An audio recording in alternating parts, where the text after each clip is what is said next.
After graduation, Mackenzie moved to New York, but found, "I was having a lot of trouble making ends meet," she later told Rose. Though she still hoped to be a novelist, she needed steady money and got a job at D.E. Shaw, a quantitative hedge fund. She was given an office next to a young executive.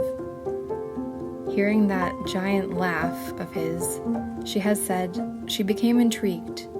His name was Jeff Bezos.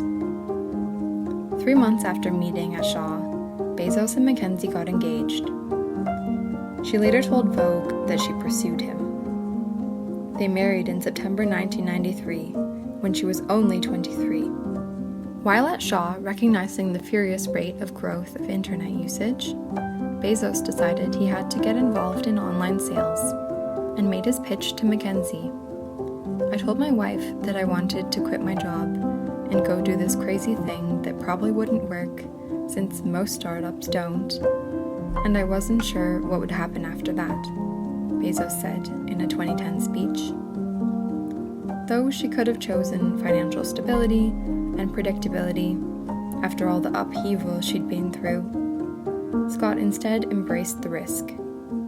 "She told me I should go for it," Bezos said. "She wanted me to follow my passion." They both quit D.E. Shaw, and in 1994, with Mackenzie at the wheel and Bezos in the passenger seat typing a business plan for an online bookstore, they drove to Seattle. Bezos and Mackenzie launched the business in their garage, eventually moving to a rundown office in an industrial section of Seattle. Mackenzie worked as the company's bookkeeper and administrator. Employees went to her to fix paycheck problems or get help booking travel. She seemed perfectly content with what she was doing. "I never got a sense of, 'This is beneath me,' or 'I wish I was somewhere else,'" Jonathan Kochmer, who joined the company in 1996, tells Marker.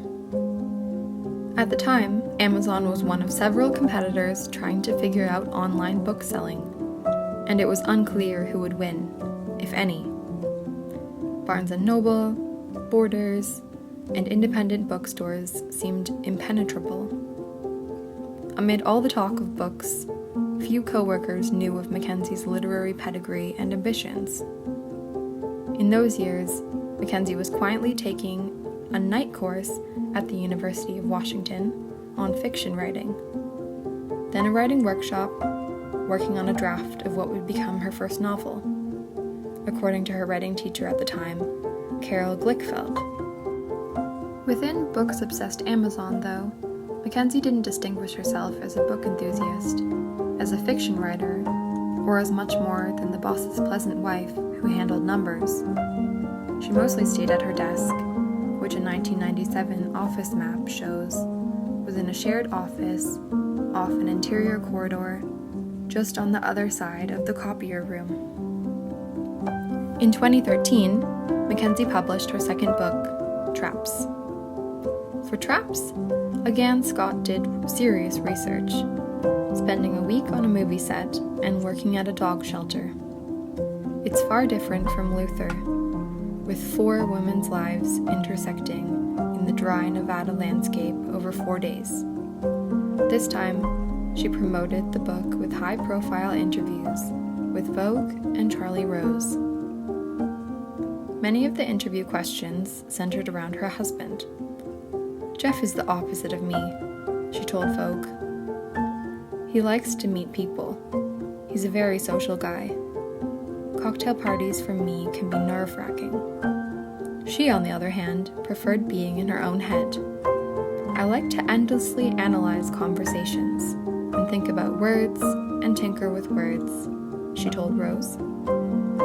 By that year, 2013, the Bezoses were worth around $25 billion, and they had 4 children, ages 7 to 12. As Bezos' profile grew, Mackenzie kept her life private. "Opposites attract," she told Rose. "There are things that people enjoy, preferences. A lot of time alone was one of mine." Though in Amazon's early days, Seattle elites spotted the couple at events like book readings or gallery openings, By 2013, Bezos often appeared solo at high-profile events. In the Trapped interviews, Mackenzie, whose friends and acquaintances say dresses in an understated manner and avoids flashy security cars or clothing, emphasized that she drove a Honda minivan to take their kids to school and to soccer practice. Mackenzie seemed comfortable ceding the spotlight to her husband, but it also meant she was often cast as wife of, rather than as her own person.